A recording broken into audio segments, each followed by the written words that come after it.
Hi everyone, Nubkeks here, or Sick Keks. I'm gonna be Sick Keks for the next few days, I think. I'm still dying of a cold. Luckily, crisis slightly averted, ever so slightly.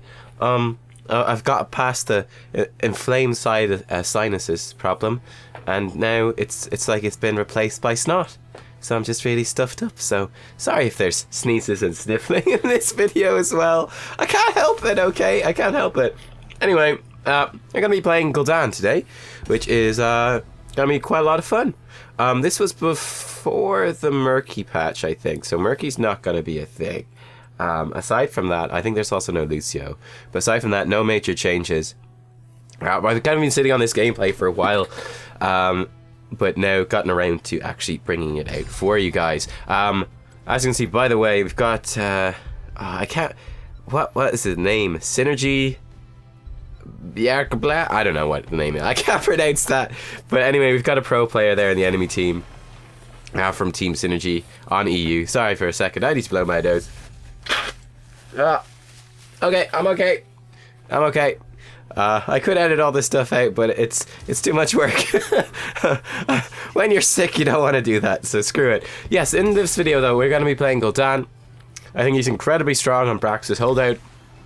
And I'm also going to be breaking the meta in today's video. So anyone who has played Gul'dan at a high level, or who is kind of in the know about high level Gul'dans or the talent builds used in HGC Europe or NA, will of course be familiar with the Corruption build, which is Echoed Corruption at level 1 and then Ruinous Affliction at level 16. That's the Corruption build. It's also paired by Bound by Shadow at level 7. And this is a playstyle of Gul'dan which is very much focused on getting huge damage output by landing massive corruptions during team fights. Big E's during team fights. Now, this build that I'm going to be using is completely different, basically. And this is the build that came out of Korea and HGC Korea. I wanted to try it out because I don't much like Gul'dan. I don't much like the Corruption build. And this build coming out of Korea is the Fell Flame build. It's building around Gul'dan's Q instead of Gul'dan's E, which is a pretty cool difference, has to be said. A pretty cool difference. Basically, I'll take you through the talents as we go through the game, and of course, as usual, show you all the talents at the end. But the idea of this build is that it is more consistent and steady damage output, excuse me, that it will create a consistent pressure, and that you're not reliant on hitting this really long cooldown Corruption ability in order to succeed. Anyway, we've got like this teammate, this Reiko guy, he's not in the best mood. Let's put it that way. Reiko, he's probably also sick at the moment. But anyway, I mean, they've got a couple of options for solo laning, but I don't think Artanis or Nazeebo are particularly good. I think that Chen will beat both of them quite handily, so, well, I'm not sure how he does against Artanis, but I think Chen will be just fine. So, I'd much more expect those heroes to be in the bottom lane. I mean, Tastar can solo lane as well, but he's also not going to win it. And that's the thing on Braxis, you want to be drafting winning lanes. I wasn't sure how Dahaka would fare into Chen. I think Dahaka wins, so I wanted to get rid of that. I was also considering banning Morales, and kind of regretted actually not banning Morales after that. I think I didn't pay attention. If I remember this game correctly, I think this was one where I did consider Morales, and they said no, don't ban it. I could be wrong. I wasn't looking at the screen. I was looking at the talent calculator when I was we went through that part of the video. But anyway, yeah, Morales is pretty damn good here. That definitely makes life for us a bit more annoying. Though Chen is going to be a pretty nice counter to that, and they grab Sergeant Hammer as well. So we should be in a pretty good spot for the top lane, actually. I don't see them winning that one too handily. I think we should win that. Then bottom lane is where things get interesting. So they're going to have this supercharged Sergeant Hammer and super protected. And then it depends who they send. They'll probably, I would guess, put Artanis in the top lane. I don't know. Maybe Nazeebo. Artanis on the bottom lane can be cool because you can get some flips and get some kills. And then again, with the Morales there, they don't have roots and stuff to follow up, so there's not as much kill pressure. Should be an interesting game anyway. Could be stimmed around Sergeant Hammer too. We'll see. It's been a while since I played this one, so I don't quite remember exactly what happened. But anyway, here we are. We're going into this game, and we'll see how it goes. Definitely with Gul'dan, we're feeling fairly confident. We've got a lot of wave clear on our team. So even if the enemy team does get a big Zerg wave, we should be able to deal with it pretty effectively. The only problem is that we do lack... We don't have much burst damage, so certainly in this bottom lane at the start, we're not going to really have much kill pressure against Morales. It's going to take a while for us to actually achieve that. I'd say going into the later game, that becomes much more viable, but the early game, it's going to be pretty rough for us in the bottom lane, but then again, I think it'll be pretty rough for the enemy team in the top lane. So hopefully that will balance out, we can make this work. Alrighty, let's start talking about the top build and Gul'dan and what is different here. So level 1, I like to grab Pursuit of Flame. This is the quest. You have to hit 40 heroes with Fell Flame. That's your Q ability. Once you hit 40 heroes, it increases the radius of Fell Flame by 10%. So it goes 10% further. It's also wider at the end, so you know that extra 10% actually gives you a lot of area proportionate to, you know, it's more than I think it's more than a 10% area increase ultimately in the end, because you know it's a slightly conal ability. You can see there it gets wider as it goes, so you get a bit of extra width at the end as well, which is, you know, what the ladies like. Sorry, I couldn't resist. But no, I think it should be pretty good. One thing I remember, I played a couple of games of Gul'dan using this build, and you definitely get used to the new Q range. Unfortunately, Chen is just about going to survive. That's nice timing with him on the drink right there. We're stacking up our quest, which is pretty nice. Looks like they're going to kill Morales. Never mind, she's going to walk away with a sliver of HP. That's a bit of bad luck. That's a bit of bad luck. Oh, dang it. To be fair, Chen walked away with a sliver of HP as well, so I suppose it all balances out. But, yeah, we're going to wait for our teammates. Going to grab the regen globe when they're there. Vala wasn't interested. She's not got the most mana, but she'll have to live. Yeah, we're going to be up against Nazebo. Looks like it is Artanis in the... Yeah, so it's going to be Artanis versus Chen. Again, I would imagine that Chen wins that. I'd imagine that Artanis can't actually do any damage to Chen, and that Chen will outpush him. We'll see how it goes. And Artanis has mana, Chen doesn't. Kind of interesting. We'll keep an eye on that as we go. But I think we should be in a good spot. But yeah, now my goal in this lane, you can see we've already got 9 stacks. We're almost a quarter of the way through our quest, which is pretty good going. And our main goal is just to keep these waves pushing and to punish them. They've actually switched around. They're leaving Tastar solo. That's fine for now. Until Chen comes around, I'm going to stay up top and keep pushing. Yeah, oh yeah, you can see that my Qs are just short of the structures. I'm used to the old version. Or no, I'm used to the quest finished version and the extra range that you get. Tastar's a little bit annoying to lane against here. We will outdamage him at this point, but he does get much stronger. He scales a bit quicker than we do. We scale more into the late game with Gul'dan in terms of our dueling capabilities. Obviously we do more teamfight damage, but one-on-one with his shields, he's a bit of a pain for us to deal with, to say the least. You're gonna hit him with another one of these. Chen is coming around, so we're able to go pretty aggressive here. Tastar does spot the Chen. Hit him with one Q as he leaves. Get out of here, you jerk. Get out. Nice rotation by Chen. I'm just going to keep clearing this wave. Chen's actually going to head back down, which is just fine. We've already got a nice channel on this. Hitting level 4 then. Next step in the Korean build is to pick up improved life tap. So totally different level 1 and 4 talents from the usual, as it were. Improved life tap, it makes life tap restore 35% of your mana as opposed to 25% of your mana. So it makes you more like independent and sort of sustainable in that sense. It also makes you more viable on more maps. That's actually kind of smart of him to do that. Now it's a 30-second cooldown, so he can't do that very often, but it's smart for him to do it at this stage to prevent us getting that full strength swarm. I'm actually gonna have to Hearthstone right now. We don't have a well to tap. I mean, he's got us pretty low. We could eventually sustain through. I think it'd be quicker to just heal up and come back. I mean, realistically, we're not going to create any much map pressure while Vala is still dead as well anyway. Chen has rotated up to the top, so I'm going to rotate towards the bottom. And yeah, here we go. The other option at level 4, the standard EU NA option, well, it would be Echo Corruption at 1, then Consume Soul at 4. Consume Soul is pretty good, too. But, the advantages of this build, it also frees you up a bit more for your other level. We're going pretty low here. Hammer almost takes us out. Again, that is the hammer plus Morales. It's just horribleness. It's so strong. Luckily Chen will be able to take that back. She does go down. We're trying to get a return kill here, but they've got a lot of healing. There we go. Hammer goes down with the AoE damage of Gul'dan. Hey, if we're killing 2 targets at once, guess what? Morales can only heal 1 target at once. So ultimately we just about overwhelm the Morales healing, and we're able to push her back. So put out some attacks here. You can see we've already finished our level 1 quest, and this is one of the differences as well between this build and the Echo Corruption build, is that you do finish your quests much sooner. You finish that Q quest at level 1 much sooner than you finish Echo Corruption, and then also it frees you up to be more flexible. So for example, we do not need to be in a solo lane. This Vala's in a pretty rough spot.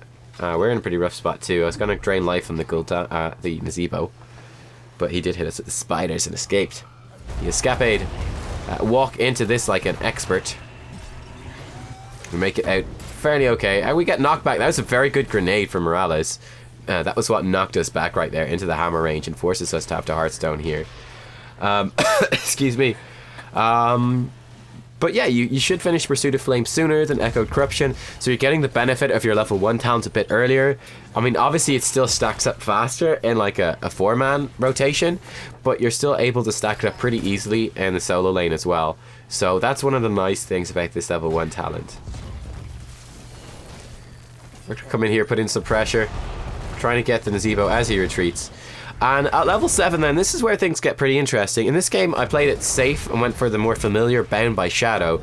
So every time we hit a hero with Fell Flame or Q, it reduces the cooldown of Corruption by a second.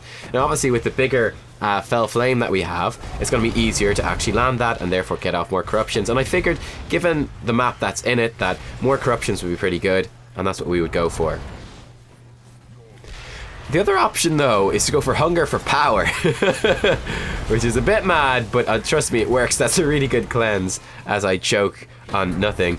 That's a really good cleanse there on Morales to keep her alive. But yeah, Hunger for Power gives you 15% more damage from all of your abilities, but you take 25% less healing. Basically, you take Hunger for Power with this build because you're going all in on your Qs, so that's improving your Q damage. So it's actually ideally what you want to get. The only problem with Hunger for Power is that you need to be taking it in a game where you're actually not going to be the focus target at all. You need to be playing in a game where you're really not going to be taking very much damage, and you're going to be able to self-heal yourself. Oh god, she just dies so quick. 5 spider mines she walked through and got killed. Doing as much damage as possible. Notice that Chen is coming around for a flank. And there we go, we do hold this off. Nice route from Malfurion as well. And we secure a kill on Hammer, which is pretty good going. Alright, nice. Like, we do a lot of damage. I think this is one of the really interesting things about this game, is that it kind of disguises just how much damage you do with the Q builds. Just how much consistent damage you do. Not reliant on, like I said, a very difficult skill shot. It's a pretty easy skill shot. Like, look how far the Q is. It's such a long range ability. Says I missed a few of them. Here we go, hit 1. Yeah, nice. Hitting spells. Awesome. Pick up Horrify here and horrify the enemy team out of their base. Chen decides to focus Tastar. Not the best choice. Tastar gets out and looks like Chen is gonna die for his crimes. Indeed he does. We're just doing a little bit of poking here. Again, like, we're almost at the max range of Sergeant Hammer there, and we can still hit her with our Qs, which is a really nice thing to be able to do. Just churning out this damage here, doing siege damage, just adding to that structural DPS that we're able to do. Gonna prevent Nazebo from mounting up, kind of important. And do a little bit of poke to Morales as we retreat as well.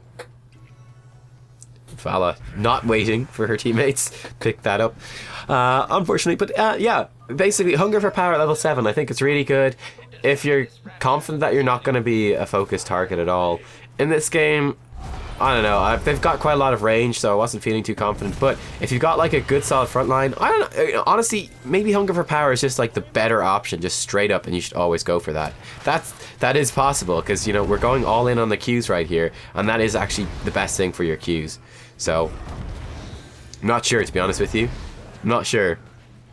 I think if you guys are testing it, just try Hunger for Power. Just go for it. just go for it. Level 10, I did pick up Horrify, of course. Pretty difficult heroic to land, but it's very, very powerful. Morales looking to knock us back and get a pick on us.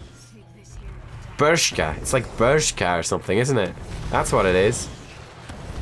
I had this sudden flash. Shen's going in deep. Goes for the barrel. I've gone in too deep here. I was trying to horrify him back. Taking a lot of hits here. I might actually die. No, I'm not. I'm gonna be fine. It's close though. That was close. I thought we were engaging a bit more. I didn't spot Nazebo got actually isolated outside of the Morales ship to the bottom left. Shen maybe in a good bit of trouble here. Clear out the wave anyway. So, oh yeah, flipped. He's dead. Oh, we've got that's an interesting heroic choice. Very interesting. Some more sustain. Here he comes. Nice. Great flank by Varian. We hit Morales with as much damage as we can. Oh, Hammer with a great escape. That was pretty well done. That's pretty well done. Fair play to Hammer. Malphus no mana. Kind of surprised you don't have Twilight Dream. I would have thought Twilight Dream would have been quite nice for the silences and stuff. And this is a bad move by me. We needed to juke that. I'm saying my bad. I got greedy, staying for a couple of extra attacks of poke, and got appropriately punished for it. Should have just backed off there with the rest of the team. Stayed in for too long. Was feeling too confident in the old Gul'dan Q build, and paid a pretty big price for it. Anyway, level 13 we're going to be grabbing Fell Armor. And then level 16 we're going to be grabbing Rampant Hellfire. And this is where the build really starts to take off and kind of gets its own like super duper flavor, which I think is really cool. But yeah, level 13 we're going to be grabbing Fell Armor here. Whenever we hit a hero with our Q, with our Fell Flame, we get 40 spell armor for 2.5 seconds. Now it's very easy to land this. Basically, like, your Q has a 1.5 second cooldown. So, I mean, if you land every second one, you basically have this on a hero. You've got this up permanently, basically. But yeah, it just adds a little bit. Not a little bit, it adds a lot of spell armor. I mean, consider how strong Superstition is on Nazebo. How tanky Nazebo becomes. That's a Nazebo with 50 spell armor.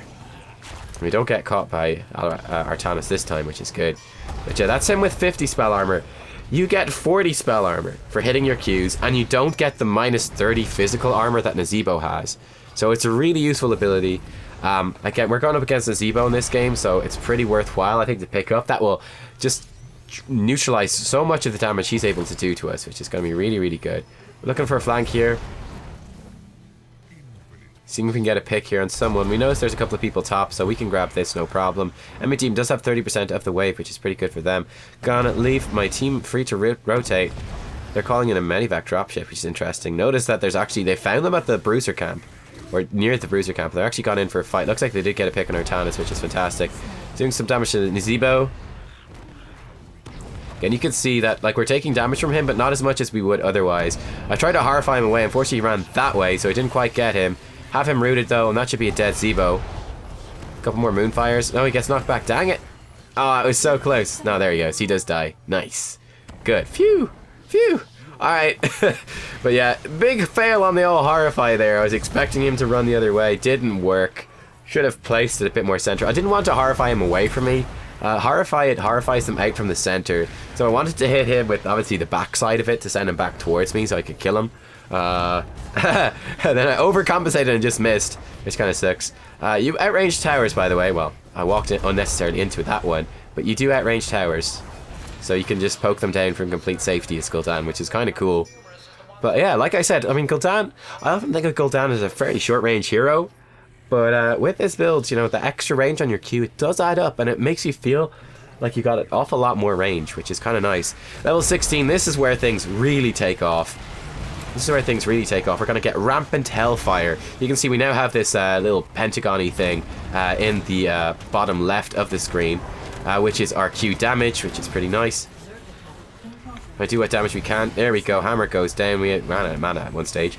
But what this does is every time we hit someone with Q, gives us 8% more damage on our Qs for 5 seconds, and we can stack this up to 5 times for a total of 40% more damage on our Qs, which is pretty nice. Pretty nice. Now, you do have to be doing consistent damage, but you should probably be doing that anyway. You see we've got 3 stacks right now. So that's 4 stacks right now. So our Qs are hitting significantly harder. They're going to do a ton of damage. We actually missed one there, but we did land a good Horrify, so there's that. And we get ourselves a double kill. This is probably looking like game right now. Unfortunately, with no heroes here, the level 16 talent doesn't do anything. But yeah, this is where like you really start scaling really hard at level 16. The amount of damage you get from Rampant Hellfire is really something else. And this is also part of why I think Hunger for Power is good, because if you're already doing 40% bonus damage with that level 16 fully stacked, another 15% damage scaling on top of that is just really, really strong as well. So yeah, you're going to start churning out tons of damage. And I think it's a great build. I think it's a really good build. It's a lot more consistent than the E build. As you can hopefully see, you're firing off these Fell Flames all the time. With your level 1 talent, it's got longer range and a slightly bigger radius than usual. So it's easier to hit. It's like actually quite an easy skill shot to hit, to be honest. You've got self-sustain with life tap. You need to life tap less often. Typically, you probably be grabbing Hunger for Power. So your Corruption is by default doing 15% more damage, and your Qs are also hitting 15% harder, which is pretty nice as well. You're taking a bit less healing, but you should hopefully be okay. And then the fact that you've got improved life tap will also protect you a little bit from that, because you're not going to need to life tap as often. So your drain life will be kind of proportionately more of your health, because you're spending less health. You're getting more mana for the health that you spend. So drain life will hopefully be enough with a little bit of healing from your healers to keep you topped off. Bound by Shadow if you are worried about taking damage.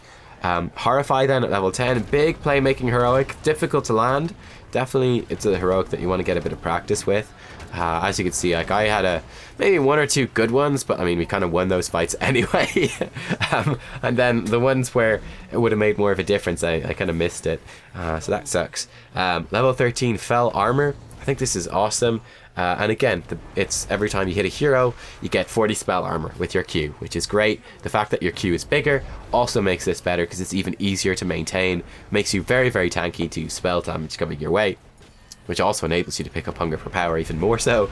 And then Rampant Hellfire at level 16, stacking up the damage of your Fell Flame throughout a team fight.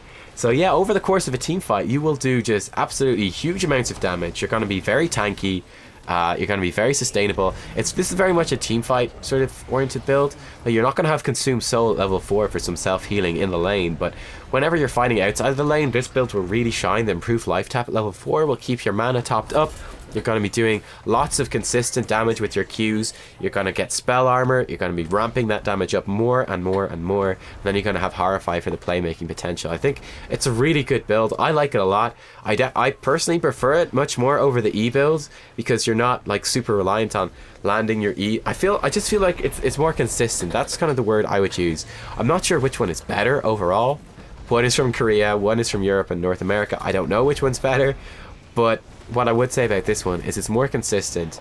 And certainly if you've been playing Gul'dan with just the Corruption build and you haven't liked it much, I'd say give it a try with the Fell Flame build, and that might open up like one more hero that you guys could play in Hero League. So yeah, there you go. Level 20, I probably would go for Haunt. Demonic Circle's really good as well. They're both really, really good. I think they're both good options.